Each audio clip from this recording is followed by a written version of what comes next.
전통적인 보수 장로 교회 목사 아들로 태어나서 반항과 번민의 어려운 청년 시절을 지나고 신학교에 입학할 때에 나의 마음속에는 꿈이 있었습니다.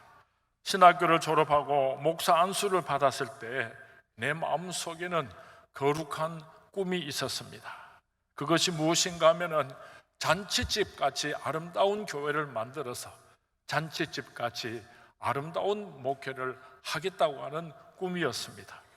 그래서 22년 전에 대구 서문교회 담임 목사로 부임했을 때에 오늘 이 본문을 가지고 오늘 이 설교 제목을 가지고 말씀을 증거하면서 저의 목회를 서문교회에서 시작했습니다. 그리고 지난 22년 동안에 3년에 한 번 정도 똑같은 제목으로 똑같은 설교 본문 말씀을 가지고 잔치집 같은 교회라고 하는 설교 말씀을 드렸습니다. 이것은 무엇을 의미하는가 하면은 또 확인을 하고 또 확인을 해보고 싶은 마음이 있기 때문입니다. 오늘 성경 말씀 요한복음 2장 1절에서 11절 말씀은 예수님께서 이 땅에 오셔서 공생애를 시작하시면서 제일 먼저 행하셨던 기적의 사건을 기록해 놓고 있습니다.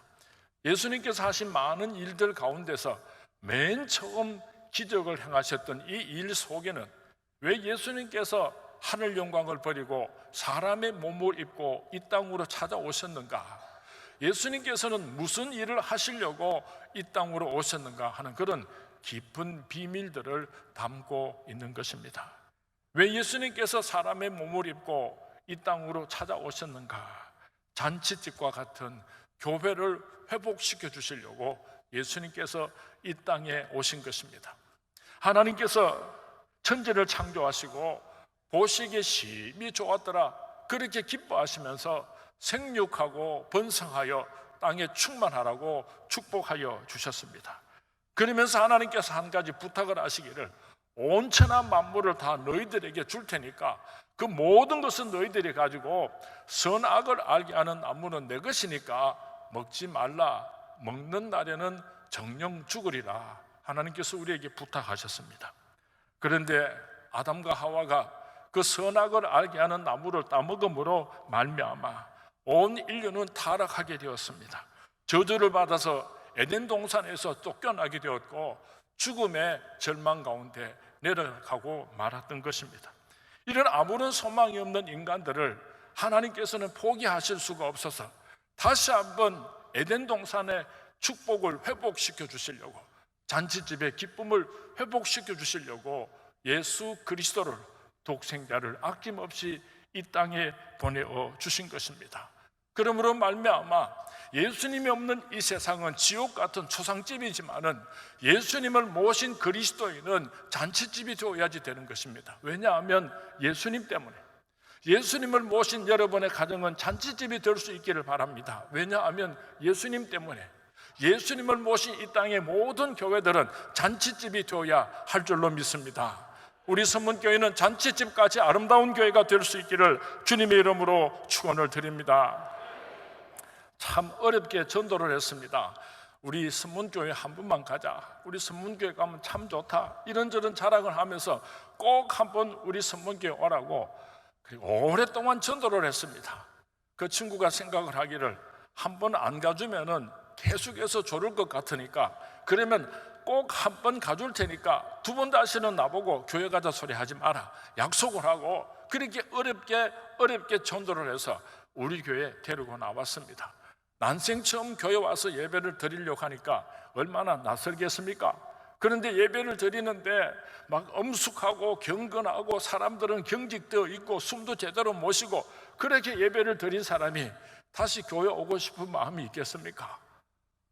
그냥 친구가 교회 가자 그래서 마지 못해서 어쩔 수 없이 따라 나왔는데 예배당에 들어서니까요 이상하게 가슴이 뭉클해지는 거예요. 찬송을 부르는데 막 눈물이 막 솟아나는 거예요. 성도님들이 그냥 손을 잡고 사랑합니다 하고 악수를 해주는데 가슴이 막 뜨거워지는 거예요. 목사님이 선포되는 말씀을 들으니까 막 어찌할꼬 회개하는 역사가 나타나고 가슴에 참된 평안과 위로가 몰려옵니다. 그래서 예배를 마치고 나서 자기를 전도해 온 친구에게 야 이놈의 새끼야, 이렇게 좋은데 와 인자 데리고 왔노? 이래야지 전도가 될 것 아닙니까? 우리 수문교회 성도님들은 잔치집의 주인공들이 될 수 있기를 주님의 이름으로 축원을 드립니다.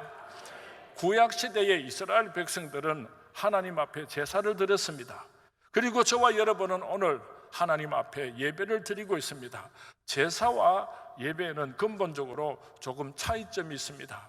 제사라고 하는 것은 하나님 앞에 죄를 지은 인간이 그 죄를 하나님으로부터 용서받기 위하여서 내가 지은 죄값으로 죽어야 하니까 내가 죽지 않기 위해서 나의 죄를 대신해서 양의 피를 바치게 됩니다. 하나님 앞에 나오면 하나님은 진노하시고 심판하시는 하나님이시기 때문에 두렵습니다. 그래서 감히 얼굴도 들 수가 없는 것입니다. 이것이 제사를 드리는 사람들의 모습입니다. 예수님께서 십자가에 못 박혀 죽으실 때에 성수의 휘장이 위에서 아래로 쫙 찢어지면서 누구든지 예수 그리스도의 이름으로 하나님 앞에 나아가는 만인 제사장이 되었습니다. 저와 여러분은 하나님 앞에서 만인 제사장이 되었습니다. 오늘 우리가 하나님 앞에 예배를 드리는 것은 죄를 용서받기 위한 수단이 아닙니다. 이미 죄를 용서받았습니다. 이미 하나님의 천국 백성이 되었습니다. 왜 아멘을 안 하십니까? 이미 용서를 받았습니다. 이미 우리는 천국 백성이 되었습니다. 그 구원이 기쁘고 감격스러워서 하나님 앞에 나와서 찬양과 영광을 올려드리는 것이 오늘 우리들의 예배의 모습인 것입니다. 미국의 목사님들이 한국 교회가 기적적으로 부흥을 했다고 하니까 야, 한국 교회가 어떻게 성장을 했는지 우리 좀 배우고 오자. 그래서 미국의 수십 명의 목사님들이 한국 교회로 그렇게 교회 투어를 왔습니다. 우리 한국 사람들이 세계에서 제일 큰 장로교회, 세계에서 제일 큰 순복음교회, 세계에서 제일 큰 감리교회, 세계에서 제일 큰 성결교회, 하여튼 우리 한국 사람들이 큰 거 좋아하니까 하나님께서 큰 교회는 다 선물로 주셨어요. 그래서 미국에서 오신 목사님들이 한국의 큰 교회들을 다니면서 그렇게 열심히 공부를 했습니다. 많은 것을 배웠습니다. 그리고 미국으로 돌아가기 전에 한국의 목사님들하고 같이 식사를 하면서 좌담회를 하는 그런 시간을 가졌습니다. 근데 미국 목사님들이 한 가지 공통적인 질문을 가지고 나왔습니다. 왜 한국 교회는 초교파적으로 예배를 드릴 때에 그렇게 엄숙하고 경건하게 예배를 드리는지 우리는 숨을 쉴 수도 없었습니다. 꼭 그렇게 예배를 드리는 무슨 이유가 있습니까? 하고 질문을 했어요. 한국 목사님들이 할 말이 없어요. 그저 바라보고만 있지, 눈치만 보고 있어요. 그런데 한 목사님이 손을 들고 일어나가지고 이렇게 말을 했습니다. 예수님께서 나를 대신하여 십자가에 못 박혀 죽어주신 그 크신 사랑을 생각할 때에 눈물 없이는 예배 드릴 수가 없어서 우리가 이렇게 감격적으로 엄숙하게 예배를 드립니다. 그랬더니 한국 목사님들이 맞다고 고개를 끄덕끄덕했죠.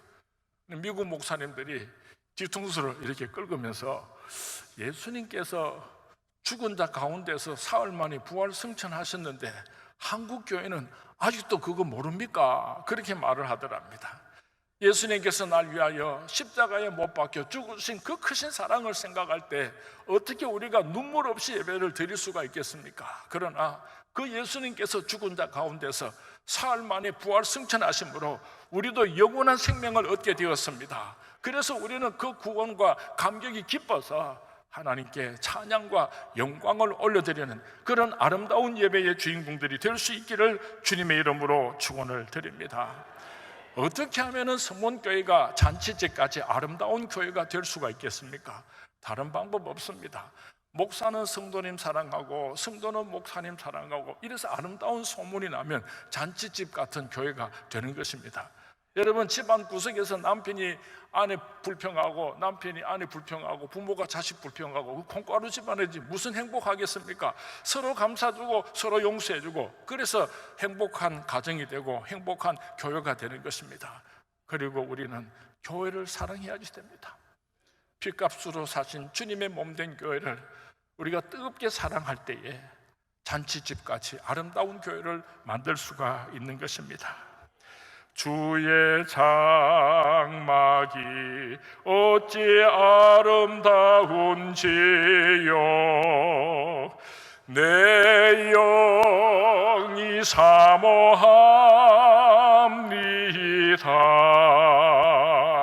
내 마음 다하여 주님께 기도합니다. 나의 왕 나의 주께. 우리 모두 대구 선문교회를 잔치집같이 아름다운 교회로 만드시는 우리 선문의 모든 성도님들이 될 수 있기를 주님의 이름으로 축원을 드립니다. 왜 예수님께서 하늘 영광 다 버리시고 사람의 몸을 입고 이 땅으로 찾아오셨는가? 무슨 일을 하시려고 예수님께서 이 땅으로 찾아오셨는가? 물이 변하여 포도주가 되는 기적을 베풀어 주심으로 잃어버렸던 잔치집의 기쁨을 회복시켜 주시려고 예수님께서 이 땅으로 찾아오신 것입니다.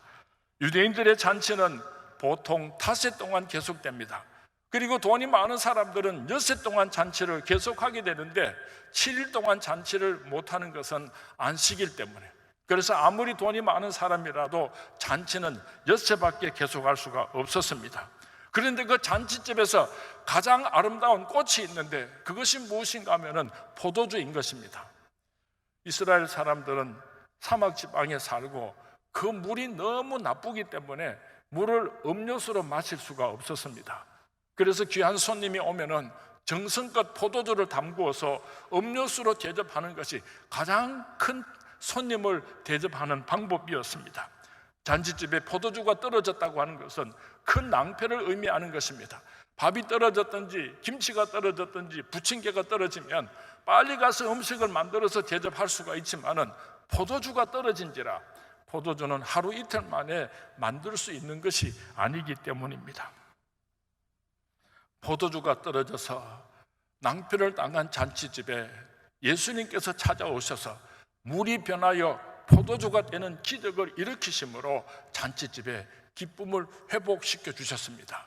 예수님께서는 아무 쓸모없는 물과 같은 존재들을 하나님 나라의 잔치집의 큰 기쁨이 되는 하나님의 사람들로, 기적의 사람으로 만들어 주시고, 그래서 하늘 영광을 온 이스라엘 백성들에게, 오늘도 하나님의 거룩한 백성들에게 마음껏 주시려고 사람의 몸을 입고 이 땅으로 찾아오신 것입니다.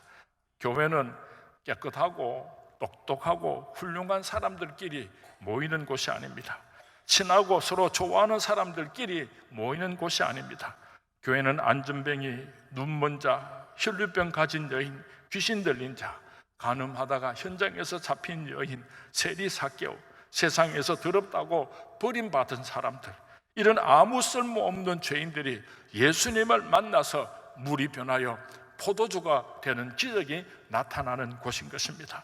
예수님께서 말씀하시기를 건강한 자에게는 의사가 필요 없고 병든 자에게라야 쓸데있나니 내가 의인을 부르러 온 것이 아니요 죄인을 불러 회개시키러 왔다고 누가복음 5장 31절 2절 말씀, 예수님께서 직접 말씀하셨습니다. 10년 20년 신앙생활을 하였지만은 아무런 변화가 없는 사람이 있다면 신앙생활 잘못한 것입니다. 우리 선문교회에 나오는 모든 성도님들은 물이 변하여 포도주가 되는 기적의 주인공들이 될 수 있기를 주님의 이름으로 축원을 드립니다. 어떻게 물이 변하여 포도주가 되는 기적이 일어났는가? 예수님의 말씀에 순종할 때에 물이 변하여 포도주가 되는 기적이 일어났습니다. 하인들이 생각을 할 때 오늘 이 집에는 포도주가 필요한데 어떻게 물을 떠다가 갖다 주라고 말씀하시는가? 하인들이 과학적으로, 논리적으로, 합리적으로, 경험적으로 생각을 하고 할 수 없다, 그렇게 불순종했다고 한다면 이 기적은 일어날 수가 없었을 것입니다. 내 마음에 드는 말씀에는 아멘 아멘 큰 소리로 아멘 잘하지만 내 마음에 들지 않는 말씀을 들을 때는, 내 가슴에 양심에 찔리는 말씀을 할 때는, 내 마음에 쏙 들지 않는 말씀을 할 때는 아멘을 할 줄 모르는 사람들이 얼마나 많은지 몰라요. 눈물을 흘리면서도 그 말씀이 내게 그대로 이루어지기를 원합니다. 아멘. 아멘 할 때에 물이 변하여 포도주가 되는 기적이 오늘도 일어나게 될 줄로 믿습니다. 원수를 사랑하라, 원수를 사랑하라. 얼마나 어렵습니까? 엉엉 울면서도 원수를 사랑하겠습니다, 그렇게 아멘하고 순종할 때에 물이 변하여 포도주가 되는 기적이 일어나는 것입니다. 온전한 11조로 구별하여 바치라, 그렇게 말씀하실 때에 힘들겠지만은 말씀에 순종해서 아멘하고 그렇게 귀한 예물을 구별해서 하나님께 드릴 때에 이 세상에 사는 동안에 놀라운 하나님의 축복의 주인공으로 살아갈 수가 있는 것입니다. 우리 선문교회 성도님들은 이 강단에서 어떤 목사님께서 말씀을 하시든지 사람의 말로 여기지 아니하고 하나님께서 오늘 내게 주시는 말씀으로 받아 물이 변하여 포도주가 되는 기적의 주인공들이 될 수 있기를 주님의 이름으로 축원을 드립니다. 주님의 이름으로 축원을 드립니다. 잔치집에 초대받아 온 사람들이 말을 합니다. 보통 잔치집에 가면은 처음에는 좋은 포도들을 내었다가 시간이 지나면은 물을 탄 나쁜 포도들을 가지고 오는 것이 보통 관례인데, 어떻게 이 집에서는 나중에 더 좋은 포도들을 가지고 오느냐 하고 이 잔치집을 칭찬하고 있습니다. 예수 믿는 사람은, 주님의 몸된 교회는 시작은 미약하였지만은 나중에 창대하여서 하나님께 영광을 올려드려야지 되는 것입니다. 세상 사람들에게 칭찬받는 교회가 되어야지 되는 것입니다. 사도행전 11장 26절 이하 말씀에 보면은 예루살렘 교회에 심한 핍박이 찾아왔습니다. 그 핍박이 너무나 심했기 때문에 초대교회 성도님들이 뿔뿔이 흩어지게 됩니다. 그 중에 일부분이 안디옥이라고 하는 곳으로 피난을 갑니다. 그리고 가정에서 몇몇 사람이 모여서 예배를 드리면서 교회가 시작이 되었습니다. 그런데 그 사람들이 얼마나 정직하였는지 모릅니다. 얼마나 성실하였는지 모릅니다. 그래서 안디옥에 사는 예수를 믿지 않는 세상 사람들이 저 사람들 이상해, 어쩌면 저렇게 정직하고 어쩌면 저렇게 진실한가 하고 안디옥에 사는 사람들을 깜짝 놀라게 했습니다. 망나니, 사기꾼, 술수전뱅이들이 예수를 믿게만 하면은 그 사람들의 삶이 완전히 변화가 되었습니다. 그래서 안디옥에 사는 사람들이 뒤통수에 대고 수군거리기 시작합니다. 내가 저 사람을 잘 알고 있는데 저 사람은 이렇게 저렇게 살았던 사람인데 어떻게 저렇게 달라져서 그렇게 수군거리면은 옆에 있는 한 사람이 말합니다. 저 사람이 그리스도인이야. 저 사람이 예수 믿는 사람이야. 그래서 사도행전 11장 26절 말씀에 보면은 비로소 그리스도인이라 일컬음을 받게 되었더라고 기록하고 있습니다. 그리스도인이라고 하는 이름이 저절로 얻어진 이름이 아닙니다. 죄 많은 세상 사람들 속에서, 죄만 짓고 사는 세상 사람들 속에서 거룩하고 구별되고 진실되게 살았기 때문에 세상 사람들이 붙여준 영광스러운 명예스러운 그런 별명인 것입니다. 참으로 안타까운 것은 오늘 이 땅에서 많은 끔찍한 일들이 일어나면 신문이나 TV에서 그 사람이 목사든 장로든지 집사든지 권사든지 예수 믿는 사람, 그래서 하나님의 영광이 땅에 떨어지고 그 이름이 짓밟히는 것을 우리 분통하게 여겨야 될 것입니다. 잃어버린 그리스도인의 명예를 회복하는 우리 성문의 모든 성도님들이 될 수 있기를 주님의 이름으로 축원을 드립니다. 하나님께 영광을, 이웃에게 행복을 여러분 꼭 기억하시기 바랍니다. 우리 성문교회는 하나님께는 영광을 올려드리고 이웃들에게는 행복을 주는 성문교회입니다. 처음보다도 더 나은 교회가 되어서 수많은 영혼들을 하나님께로 인도하는 구원의 방주로서 쓰임받는 우리 성문교회가 될 수 있기를 주님의 이름으로 축원을 드립니다. 몇 년 전부터 우리 교회가 다음 세대를 준비하는 교회로서 준비를 하고 그렇게 열심히 수고하고 애를 쓰고 있습니다. 전문 사역자 전지현 목사님을 초빙해서 우리 교회 전체 주일학교 모든 시스템을 점검하면서 그렇게 새롭게 변화시켜 나가고 있습니다.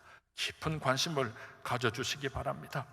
6월 25일부터 7월 11일까지 17일 동안 우리 성문교회 젊은이들이 미국에 단기 선교를 다녀오게 됩니다. 미국의 아름다운 교회들을 찾아보고 미국의 유명한 신학교들을 돌아보고 또 세계적으로 유명한 대학교들도 돌아보면서 큰 꿈을 가지고 돌아오려고 준비를 하고 있습니다. 이 대학생들, 청년들이 무슨 돈이 있겠습니까?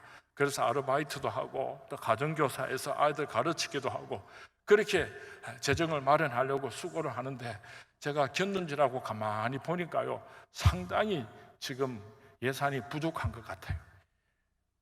우리 서문의 아들, 딸들이 미국 가서 많은 것을 보고 배우고 돌아올 텐데 우리 성도님들이 깊은 관심 가져주시고 또 조금씩 넉넉한 마음으로 격려하시면서 그렇게 후원도 해주셨으면 참 좋겠습니다. 오늘날 한국교회는 엄청난 위기 가운데 놓여 있습니다. 이구동성으로 한국교회가 위기라고 말하기를 주저하지 않습니다. 무엇이 한국교회의 위기를 초래하였는가? 저는 한 몇 가지를 말씀드리려고 합니다. 첫 번째로 한국교회의 위기는 목사의 우상화입니다. 목사가 하나님이 되어서는 안 됩니다. 목사가 모든 권한을 가지고 하나님을 대신해서는 안 되는 것입니다. 목사란 교회 안에서 어떤 존재입니까? 종려주일 예수님께서 어린 나귀 새끼를 타고 예루살렘 성으로 입성하여 들어오실 때에 수많은 군중들이 겉옷을 깔아놓고 호산나 다윗의 자손이여 종려나무를 꺾어 들고 환호했습니다. 어린 나귀 새끼를 보고 환호하는 것이 아니라 그 어린 나귀 새끼가 예수님을 등에 모시고 예루살렘 성전으로 입성했기 때문에 그렇게 환성을 높였던 것입니다. 그런데 이 어린 나귀 새끼가 자기를 보고 그렇게 온 군중들이 환호하는 줄 알고 우쭐거리면서 거듭막을 피운다면 얼마나 우스꽝스럽겠습니까? 목사는 어린 나귀 새끼와 같은 존재입니다. 목사가 성도님들에게 사랑을 받는 이유가 있다고 한다면 그것은 예수님의 말씀을 증거하기 때문입니다. 그것은 성도님들을 천국으로 인도하는 축복의 통로로 쓰임받고 있기 때문인 것입니다. 목사가 예수님을 대신할 수는 없는 것입니다. 우리 서문의 모든 성도님들이 우리 서문의 모든 교역자들을 존경하고 사랑하고 아껴주시기를 부탁드립니다. 그렇지만은 그 누구도 우상화해서는 안 된다는 것을 꼭 기억할 수 있게 되기를 바랍니다. 제가 미국 샌프란시스코에서 부목사로서 몇 년 동안 봉사를 했었습니다. 상황중앙교회 부목사로서 섬기면서 대학부를 지도를 했습니다. 제가 처음 대학부를 지도할 때는 한 20명쯤 되는 대학부가 1년 반 만에 200명이 넘을 만치 대학부가 크게 성장을 했습니다. 그리고 상황에 있는 목사 장로 합창단을 만들어서 1년에 한두 차례씩 그렇게 발표를 하면서 샌프란시스코에 살고 있는 많은 교민들에게도 많은 사랑을 받았던 사람입니다. 조금 다시 말하면 조금 인기가 있었습니다.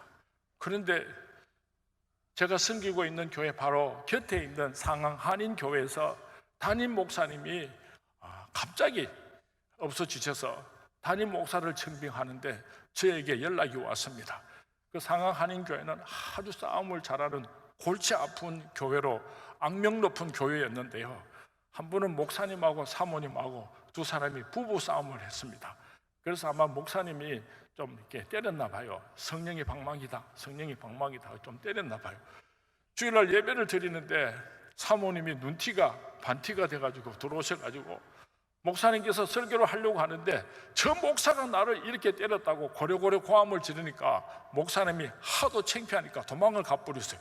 그래서 예배도 드리지 못하고 목사님은 도망을 가고, 그래서 그 교회에서 목사를 청빙하게 되었는데 제 소문을 듣고 제일 먼저 저를 찾아왔습니다. 고민이 많이 됐습니다. 제가 첫 목회를 그렇게 문제가 많은 교회 가서 목회를 시작할 것인가 참 고민이 많이 되었지만은 그래도 하나님께서 내게 기회를 주시면 순종하겠습니다, 그런 마음으로 가서 한 주일 설교를 했습니다.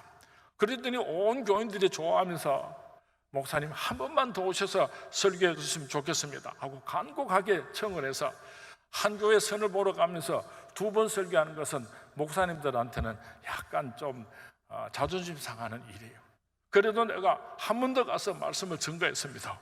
그랬더니요, 막 교인들이 얼마나 좋아하면서, 목사님 이번 주일날 한 번 더 오셔서 설교를 하시면 예배를 마치고 나서 즉석에서 우리가 공동 의회를 해서 목사님을 담임 목사님으로 청빙하도록 하겠습니다. 대단히 죄송하지만 한 번 더 와주시기 바랍니다.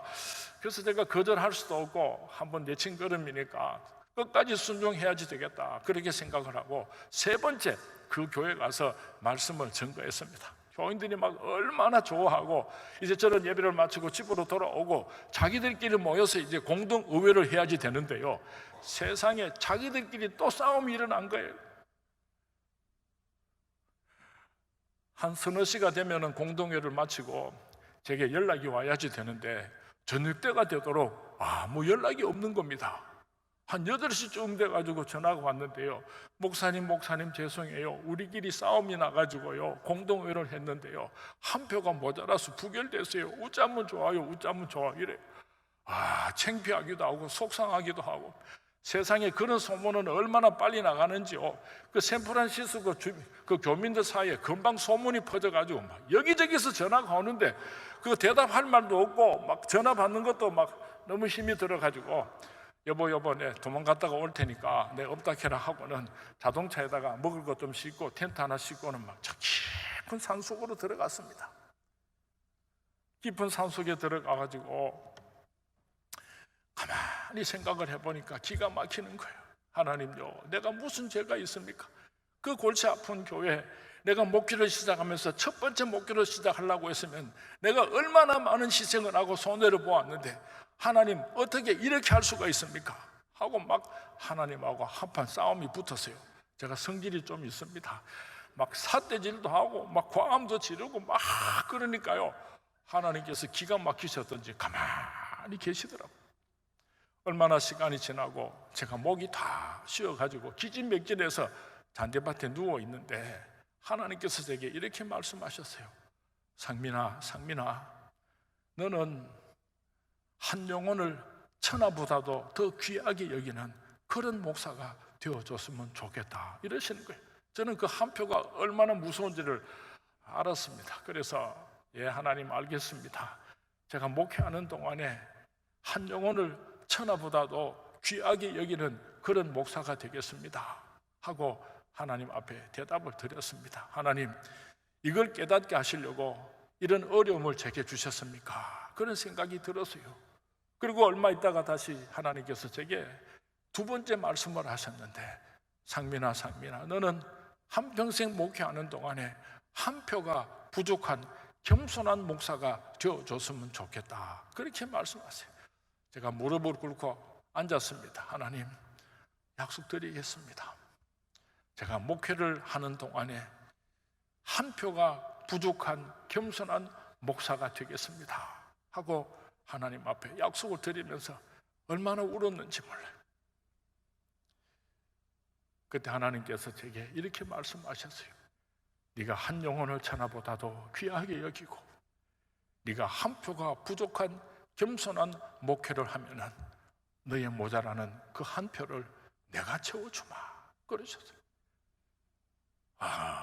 울면서 엉엉 울면서 또 약속하고 또 약속을 드렸습니다.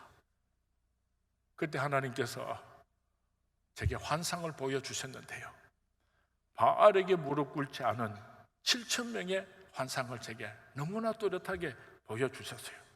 제가 하나님께 이렇게 말하면서 웃었습니다. 하나님, 지금 100명도 안 되는 교회 청빙을 못 받아가지고 이 산속에 들어와서 이 난리를 치겠는데 나같이 부족한 것이 어떻게 그런 큰 교회 목회를 할 수가 있겠습니까?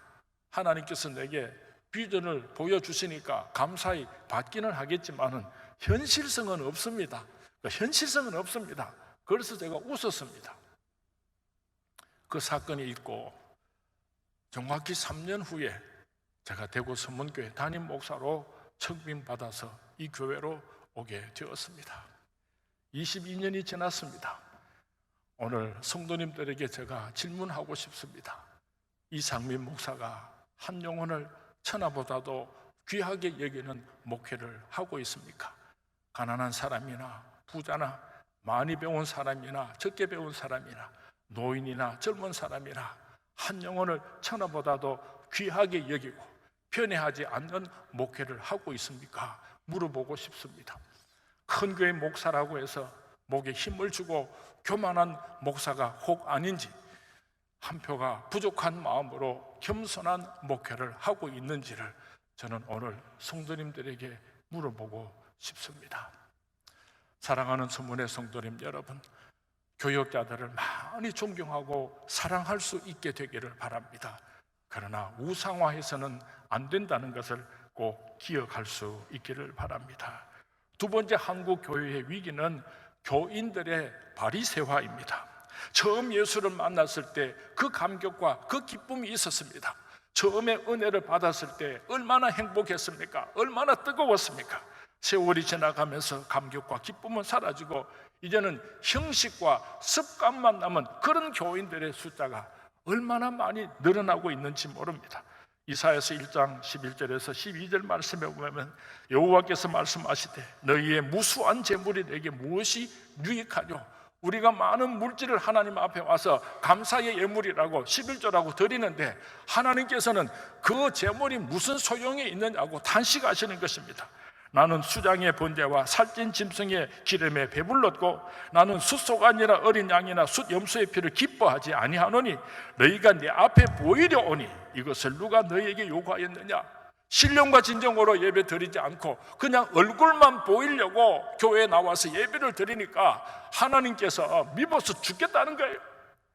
분해서 견딜 수가 없다고 하는 것입니다. 그래서 말씀하시기를 내 마당만 밟을 뿐이니라. 내가 너희들의 예배를 결단코 용납하지 않을 것이다. 마당만 밟을 뿐이니라. 이 세리와 같은 인간들아, 이 회칠한 무덤들아, 신령과 진정을 상실한 한국 교회를 향하여서 오늘 하나님께서 탄식하고 계시는 것입니다. 세 번째로 한국 교회의 위기는 교회의 귀족화입니다. 하나님께서 이 땅에 교회를 세우실 때는 교회의 본질적인 사명이 있습니다. 그 사명을 감당하지 아니하고 엉뚱한 짓들만 하고 있는 그런 한국 교회들, 그래서 오늘 한국 교회는 귀족화되어 가고 위기를 스스로 자초하고 있는 것입니다. 교회는 두 가지 큰 사명이 있습니다. 교회 안으로의 사명이 있고 교회 밖으로의 사명이 있습니다. 교회 안으로의 사명은 하나님께서 불러 모은 하나님의 백성들을 잘 훈련시키고 성숙한 그리스도인이 되어서 장차 하나님 나라의 천국 백성이 될 수 있도록 그렇게 보호하고 훈련시키는 것이 교회의 내적인 사명입니다. 그리고 교회의 외적인 사명이 있는데 딴 것까지 이르러 복음의 증인이 되라고 예수님께서 우리에게 부탁하셨습니다. 예수 믿지 않는 지옥불로 가는 영혼들을 전도하고 선교해서 영원한 하늘나라로 옮겨오는 것, 이것이 바로 교회가 감당해야 할 교회의 외적인 사명인 것입니다. 참 오늘 영광스럽고 감사한 일이 있습니다. 우리 서문교회가 105주년 감사 예배를 드리면서 오늘 우리는 하나님 앞에 아름다운 교회를 헌당하게 되었습니다. 오는 금요일 날 우리 12명의 선교위원회 회원들이 네팔에 가서 105주년 기념 교회를 헌당하고 돌아오려고 합니다. 렐레 서문교회 저희들이 가서 하나님 앞에 바치고 저 네팔 교회를 둘러보고 오려고 합니다. 105주년을 기념하면서 아름다운 교회를 헌당하여 하나님 앞에 바치는 우리 서문교회를 하나님께서 크게 기뻐하실 줄로 믿습니다. 한 가지 의미 있는 글을 읽어드리겠습니다. 배가 난파되기로 유명한 어느 위험한 해안에 조그마하고 보잘것없는 인명구조소 하나가 있었습니다. 그 구조소는 배 한 척밖에 없는 오두막에 불과했지만은 헌신적인 사람들은 날마다 거칠고 험한 바다를 관찰하며 지키고 있었습니다.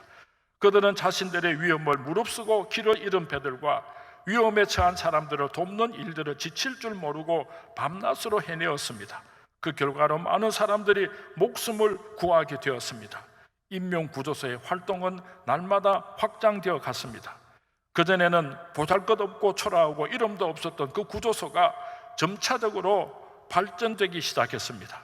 결국 초소의 모습이 너무 초라하다고 하는 어떤 구조원들의 주장으로 그 오두막을 헐어버리고 현대식 화려한 건물로 짓게 되었습니다.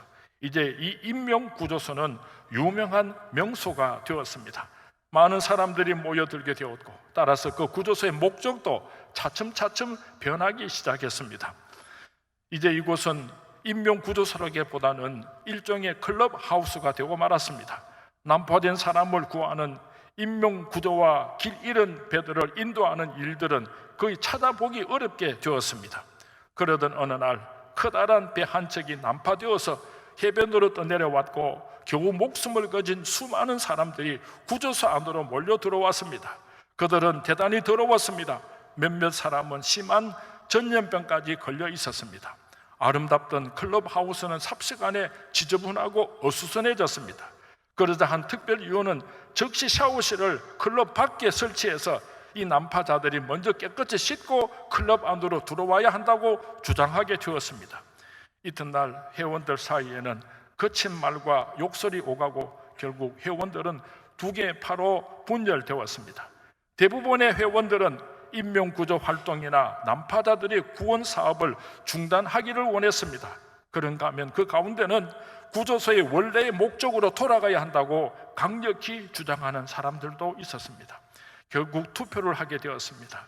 본래 구조소의 사명을 주장하였던 소수는 패하여서 그 구조소에서 나올 수밖에 없게 되었고, 그래서 새로운 구조소가 하나 더 생기게 되었습니다. 그러나 여러 해가 지나는 동안에 그 새 구조소도 똑같은 경로를 되풀이하여 또 다른 클럽이 또다시 생겨나게 되었는데, 만약에 오늘 여러분들이 그 해안을 직접 가보신다면 인명을 구조하는 일에는 전혀 관심이 없고, 아니라고 사치스러운 클럽들만이 해안을 따라서 줄지어 서 있는 것을 볼 수 있을 것입니다. 오늘 현대 교회들은 풍자적으로 이런 글을 썼습니다. 우리 한국 교회가 하나님께서 이 땅에 교회를 세우신 본래의 목적을 회복함으로 말미암아 이 세상에 빛이 되고 소금이 되고 온 세상 사람들에게 희망을 줄 수 있는 우리 대한민국의 아름다운 교회가 될 수 있도록 우리 선문교회가 맨 앞장을 설 수 있게 되기를 주님의 이름으로 부탁을 드립니다. 이제 말씀을 맺습니다. 오늘은 대구 선문교회 설립 105주년을 기념하는 뜻깊은 예배를 우리가 함께 드리고 있습니다. 잔치집같이 아름다운 교회를 우리 함께 만들어 가십시다. 물이 변하여 포도주가 되는 기적이 나타나는 그런 아름다운 교회를 우리가 함께 만들어 가십시다. 세상으로부터 칭찬받고 오늘보다도 내일이 더 나은 아름다운 교회를 함께 만들어 가시는 우리 선문의 모든 성도님들이 될 수 있기를 주님의 이름으로 축원을 드립니다. 주님의 이름으로 축원을 드립니다.